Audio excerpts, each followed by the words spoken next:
शक्ति को सादर नमन। आज जैसा कि आप सभी जानते हैं, हम यहाँ पर एकत्रित हुए हैं विश्व। तो मेरे प्यारे बच्चों, भाइयों बहनों, सिर्फ हमें आदिवासी दिवस नाच गा के और इकट्ठा होके रैली करके नहीं मनाना है। आपको याद रखना होगा कि हमें ये दिवस मनाने के लिए जो हक अधिकार मिले हैं, हमें उनका भी संरक्षण करना है। हमें हमारे हक अधिकार छीनने हैं, क्योंकि आज समय ऐसा है कि मिलने वाला कुछ नहीं है, हमें छीनना होगा।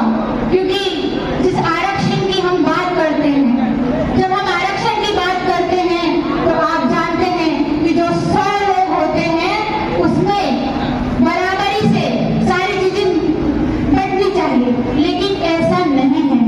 यदि हमारी संख्या, आदिवासियों की संख्या इस देश में 7.5% है, एससी वर्ग की जो संख्या है वो 15% है, ओबीसी की संख्या 27% है, और फिर सामान्य वर्ग की यदि संख्या देखी जाए तो वो केवल 15% है, और 3% उसमें ब्राह्मण है, 5% बनिया है, बाकी का राजपूत समाज है और अन्य समाज है, इसलिए 15% है।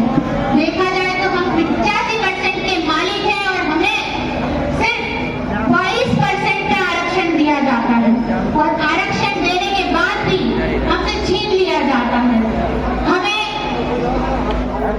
जो आरक्षण भी है उसको भी अभी हमसे छीना जा रहा है, उसमें भी 10% EWS के नाम से हमसे लिया जा रहा है।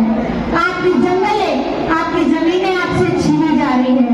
सरकार ने वन क्षेत्रों में, आप जानते हैं कि 40% वन क्षेत्र को अपने कब्जे में। हम क्या कहते हैं, हम किसके मालिक हैं? जल जंगल जमीन के मालिक हैं। तो हम यदि मालिक हैं तो हम क्यों छीनने दे रहे हैं अपना जल, अपना जंगल, अपनी जमीन?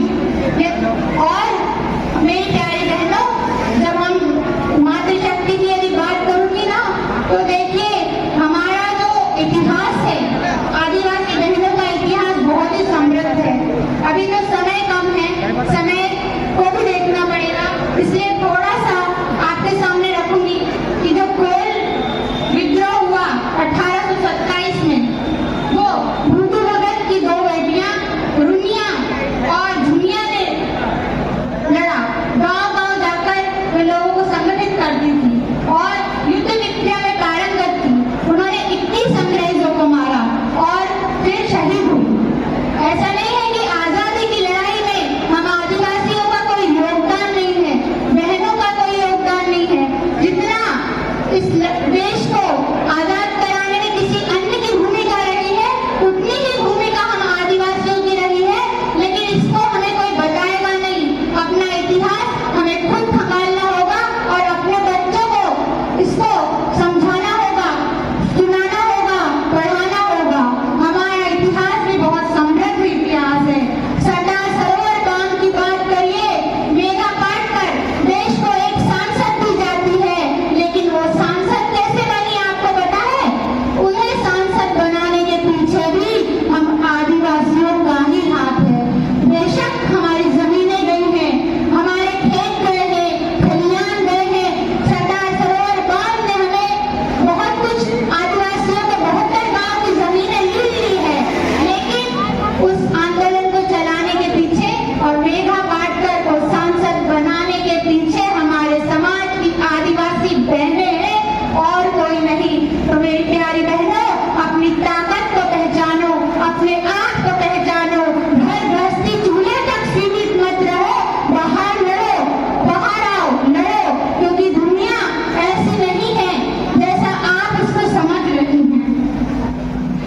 केरल में आंदोलन होता है प्लाचा मीरा आंदोलन, जिसमें कोका-कोला प्लांट को के पीछे, जिसके पीछे कोका-कोला प्लांट होता है, उस आंदोलन का भी जो दारोमदार यदि किसी ने संभाला था तो वो भी एक आदिवासी बहन ही थी। जयपाल मुंडा हमारे आदिवासी वीर पुरुष।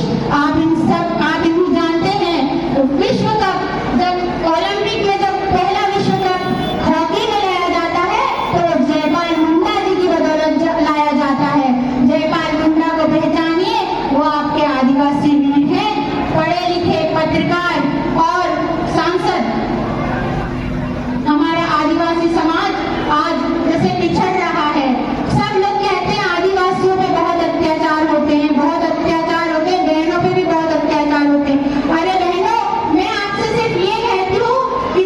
फूल